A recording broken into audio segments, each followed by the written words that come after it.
네, 여러분 안녕하세요. 2025년 12월 10일 수요일 아침입니다. 오늘도 우리가 땅 분배에 대한 이야기를 보게 될 텐데요. 요셉 자손에게 주신 땅의 이야기, 짧지만 그 안에서 또 하나님의 은혜를 찾아 나가는 이 아침 되기를 기대합니다.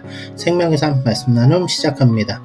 오늘 본문 여호수아 16장 1절부터 10절 말씀입니다. 제가 1절, 2절, 3절, 4절 그리고 10절 말씀 읽을게요. 요셉 자손이 제비 뽑은 것은 여리고샘 동쪽 곧 여리고 곁 요단으로부터 광야로 들어가 여리고로부터 베델 산지로 올라가고 베델에서부터 루스로 나아가 아래쪽 속의 경계를 지나 아다롯에 이르고 서쪽으로 내려가서 야블레 쪽 속의 경계와 아래 베토론과 게세레까지 이르고 그 끝은 바다라. 요셉의 자손 므낫세와 에브라임이 그들의 기업을 받았더라. 그들이 게셀에 거주하는 가나안 족속을 쫓아내지 아니하였으므로 가나안 족속이 오늘까지 에브라임 가운데 거주하며 노역하는 종이 되니라. 아멘. 오늘 본문은 제가 중간에 건너뛴 데는 이제 그 지명들이 많이 나와서 그랬고요. 실제로 보면 요셉의 자손이라고 나와요. 그런데 요셉의 자손, 르우벤도 아들들이 있고 유다도 아들들이 있고 다 아들들이 있습니다. 그런데 왜 요셉은 특별히 요셉의 아들들 므낫세와 에브라임을 구별하여 놓은 것일까요?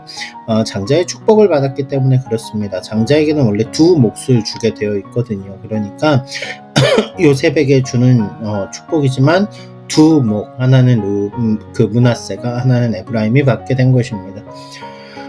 조금 더 생각을 해보면 여전히 그들에게도 소명이 남아있다라는 걸 보게 돼요.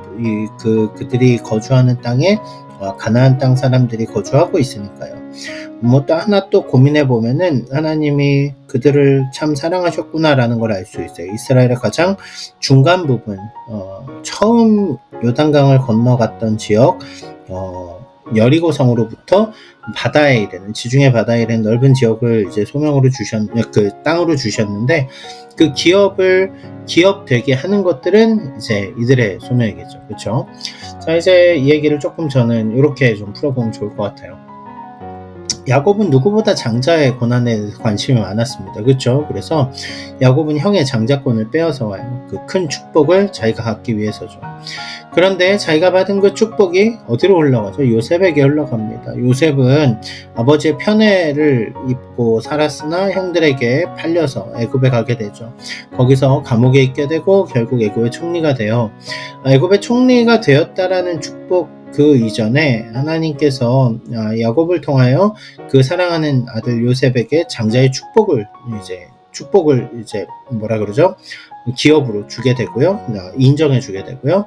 그로 말미암아서 그 요셉의 자손들, 오늘 보니까 므낫세와 에브라임 그 후손들이 그 장자의 축복을 받는 걸 알게 됩니다. 자, 그렇다면 복 받으니까 좋겠다 이렇게 생각할까요? 맞아요. 그 부분이 분명히 있을 거예요. 하지만 하나님이 축복을 주실 때에는 그만한 사명과 책임도 있다라는 거예요. 그 땅, 그 넓은 지역을 점령해야 될 소명이 그들에게 있고요. 그 땅 가운데 살아가며 하나님만 예배하는 소명이 있고요. 더 나아가서 에브라임 땅에 보면 실로라는 땅이 있었어요. 그 실로가 바로 처음 하나님의 장막이 있던 곳이거든요. 바로 그 하나님과 동행하는 축복을 늘 기억하는 지파, 그게 바로 에브라임 므낫세 지파여야 한다라는 거죠. 오늘 단순한 땅 분배 같지만 하나님이 야곱의 약속을 기억하셔서 요셉의 자손들에게 특별한 은혜를 부어주셨던 장면, 이 장면을 통하여서 오늘 이 땅 가운데 우리를 구원하시기 위해 특별한 은혜를 주신 하나님의 은혜를 기억하고 또 이 땅 가운데 주시는 소명을 기억하며 살아나가는 여러분들이 되시면 좋을 것 같아요. 오늘도 행복한 하루 되시기를 주님의 이름으로 축복합니다. 감사합니다.